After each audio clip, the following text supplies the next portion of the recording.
everyone, I'm Joyce R. Padre from BSN 2A and I'm here to discuss about uterine inversion. So, what is uterine inversion? It refers to the uterus turning inside out with either birth of the fetus or delivery of the placenta. It is a rare condition but serious obstetric emergency where typically nangyayari siya pagkatapos ng delivery. It may occur if traction is applied to the umbilical cord to remove the placenta or if excessive traction is applied to uterine fundus when the uterus is not contracted. Traction on the umbilical cord or yung pag-pull ng cord para ma-remove yung placenta before the placenta has fully detached or before the uterus is firm and contracted can actually pull the fundus down and invert the uterus. Similarly, if there's an excessive fundal pressure or yung pag-push on top of the uterus while the uterus is still soft or relaxed can force it inward because kapag yung uterus relax siya, it is more vulnerable sa inversion since it lacks the tone and firmness to resist inward force. It may also occur if placenta is attached at the fundus. Why? Because when the placenta separates, especially if hinila natin siya ng masyadong malakas, it can drag the uterine wall downward with it, particularly when the uterus is soft and not yet contracted. So we have here now the classification of uterine inversion. First, we have the first degree or the incomplete inverted fundus up to the cervix. So in this early stage, only the fundus or yung top part ng uterus folds inward like a dent or a cup-shaped depression. So yung inversion dito hindi pa siya nagpapass through the cervix and it might not be immediately visible but can be felt as a sunken area during abdominal or vaginal examination. Madali lang siyang ma-missed if hindi talaga may examine ng mabuti. And symptoms may start showing kagaya ng pain and light bleeding pero hindi pa siya ganun ka-severe. Sunod naman is second degree or complete.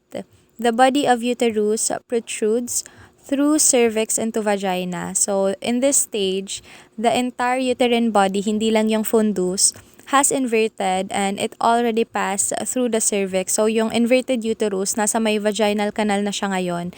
And on examination, it can be felt or seen inside the vagina as a smooth, round, soft mass. This is when the patient typically begins to experience heavy bleeding, shock, and intense pain pero manageable pa rin naman. Sunod is third degree or prolapse. Prolapse of inverted uterus outside vulva. So the inverted uterus has come all the way out of the vaginal canal or vaginal opening and is visible outside the body. So it looks like a large red fleshy mass that protrudes from the vulva. This is actually a medical emergency already where blood loss is typically severe and the woman may already experience hypovolemic shock and it requires an immediate manual or surgical intervention to reposition the uterus and stop the bleeding. Lastly, we have the fourth degree or total prolapse of inverted uterus and vagina. So this is the most extreme and pinaka-rare na form ng uterine inversion.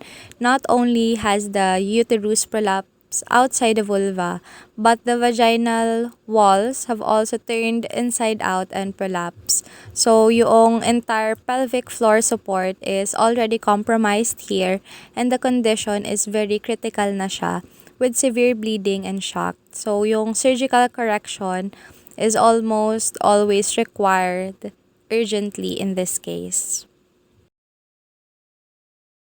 So now we'll go to the signs and symptoms of uterine inversion. First, we have sudden vaginal bleeding. Since the uterus inverts nga, the blood vessels that supplied the placenta and uterus are torn open, which causes the bleeding. Second, pelvic pain. This is due to the inversion which stretches and pulls on the uterine ligaments and surrounding tissues. Third, uterus not felt in normal position. In uterine inversion, kapag pinalpate mo yung abdomen, yung fundus is absent or it feels like a depression or yung sinasabi nating cup-shaped. And then lastly, signs of hypovolemic shock, kagaya ng low blood pressure and rapid heartbeat. since because of the massive blood loss, the body can go into hypovolemic shock. In uterine inversion kasi, there is often sudden and severe bleeding from the site where the placenta detach, and then the inverted uterus cannot contract properly, which makes the bleeding worse. So kapag may bleeding, 'di ba, bumababa yung blood volume. So yung heart hindi din siya nakakapag-pump ng enough blood to organs. Therefore, yung mga body cells and tissues, hindi rin nila nakukuha ng enough yung mga oxygen and nutrients na need nila, which may lead to organ failure if not treated immediately. Diagnosis of uterine inversion. So, physical examination is the main method na ginagamit, and it is usually enough to recognize uterine inversion right after childbirth. So, ilan sa mga findings na maaari nating makita upon physical examination is severe pelvic or lower abdominal pain, vaginal bleeding, absent uterine fundus upon palpation, depression or dimpling at the midline of the abdomen, visible or palpable mass at the vaginal opening, tenderness, short or absent cervical canal, difficulty locating the uterus in normal position, and lastly, signs of a hypovolemic shock. Just in case physical examination is unclear, dun lang tayo pwede mag-proceed in doing or conducting ultrasound. So, yung ultrasound, ginagamit siya kapag yung diagnosis is unclear. For example, in incomplete or internal inversion where nothing is visibly protruding, sa ultrasound, it may show indentation or depression of the uterine fundus or yung bullseye appearance na tinatawag, which is para siyang circular donut-shaped image na nagsasuggest ng inversion. So, this actually help in confirmation of the diagnosis para hindi madelay yung treatment ng patient. So we will now proceed with the interventions for uterine inversion. The first thing we have to do is to immediately call for help if ever man na yung primary care providers are not at the bedside. Second, IV fluid line should be inserted if one is not already present. So we need to be prepared for possible blood transfusion to replace lost volume kasi nga merong bleeding. And it also stabilizes the patient and helps maintain blood pressure and perfusion to vital organs. Next, we need to administer oxygen by mask and assess vital signs. And we also need to be prepared to perform CPR if patient's heart fail. Next, primary care provider replaces fundus manually. So if ever man na hindi possible yung manual replacement, patient may need hysterectomy. So yung manual repositioning of the uterus, tinatawag natin siyang Johnson maneuver. So the provider uses a sterile gloved hand to push the inverted uterus back up through the cervix into its correct position. And if ever man na yung manual reposition, mag-fail siya due to cervical constriction or swelling ng mga tissues, then surgical options will be needed.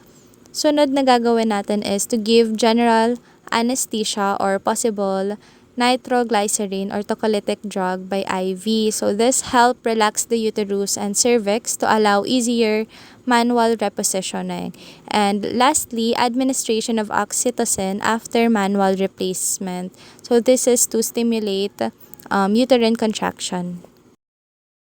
Then we have the prevention of uterine inversion. So the first thing we have to do is proper management of the third stage of labor. So napaliwanag ko na to kanina na since isa sa mga dahilan ng uterine inversion is the traction of umbilical cord, then very important talaga that we perform the third stage of labor properly. Second, avoid excessive fundal pressure. So we need to avoid aggressive pushing on the fundus unless medically indicated and the uterus is firm. Also, we need to always support the lower uterine segment or yung cervix during any fundal manipulation. Third, controlled cord traction. So this is the gentle pulling on the umbilical cord to help deliver the placenta. So if it is done too early before the placenta separates or with too much force, it can drag the uterus down and it can cause inversion. That's why we need to be gentle then. That ends my report about uterine inversion. Thank you so much, everyone, for listening.